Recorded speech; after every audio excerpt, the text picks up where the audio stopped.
of the questions I get asked about these circle patterns is how long the filler cord should be, and if there's a way to calculate based on the size of the project. And to answer honestly, I have not figured out some perfect calculation.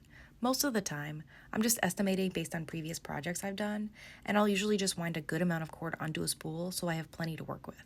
I don't worry too much about running out of cord though, because there's a really easy way to add more in, and I'm going to show you how. So if you're watching this video, you've most likely seen my coaster or pillow tutorial, but if you haven't and you want to know how to start a piece like this, I'll have them linked below. You'll start with one main cord in the center, which is the filler cord in all these knots, and as you knot, it goes around forming a spiral from the center. Now this piece that I started here will eventually get sewn onto a pillow. I decided that I wanted to make it really big, like a floor pillow size. But when I initially started it, I wasn't sure how big I wanted it to be. So as you can see, I've run out of the filler cord here, and this is where I'll be adding more in. I believe I started with about 15 feet of the maroon for my filler cord, and this is as far as I got. So knowing how much bigger I wanted, I'm gonna measure about 50 feet, and if that's not enough, I can always add more in later.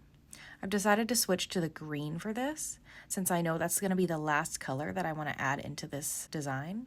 And I want the filler cord to blend into the fringe on the outside when I'm done. So I'm going to go ahead and measure the 50 feet of green and get that onto my spool, and then I'll show you guys how to add it in. So now that I've got my roll of cord ready, I'm going to take the end, I'm going to line this up with the end of my previous filler cord. And you may find that anchoring down the end of your new filler cord will make this part a little bit easier. So I'm just going to wrap it around this pin here and then add another pin just to keep it in place. It just needs to stay in place while we tie our next knot.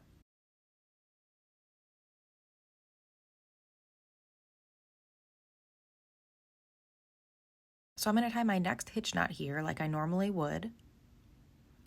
And I'll do my best to line this knot up with that previous knot. And then I'll go around again to complete that double hitch knot with this working cord. And then you can take out the pin that's anchoring the end down. Now since this is getting sewn onto a pillow, I don't really care what the back looks like. I'll be able to weave those ends into the back later. But right now, I'll just hide them underneath so they stay out of my way as I continue knotting. You might see a slight gap right now in between those two knots, but once you go around again and that next row is underneath these, it should look pretty seamless and you won't even be able to tell that you added more cord. So that's how you add more if you run out of filler cord. If you found this helpful, be sure to give this video a thumbs up and subscribe for more macrame videos and tutorials. And if you have any questions, please leave a comment below and I'll do my best to answer them. If you want to see this finished piece in its final pillow form, I'll link my process video below. Thanks for watching.